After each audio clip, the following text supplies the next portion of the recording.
నమస్కారం. City news కి స్వాగతం.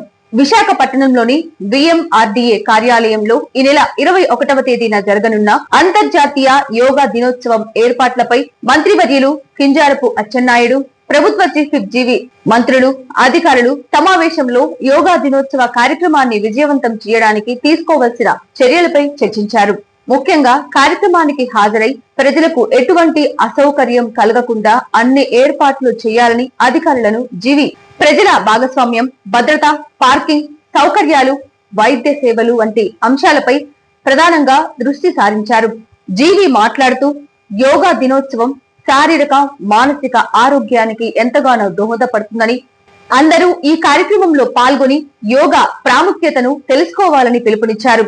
ఈ కార్యక్రమంలో మంత్రులు, అధికారులు తదితరులు పాల్గొన్నారు. సిటీ న్యూస్ ఇంతటితో సమాప్తం. తిరిగి రేపటి సిటీ న్యూస్ లో మళ్ళీ కలుద్దాం. అంతవరకు సెలవు. నమస్కారం.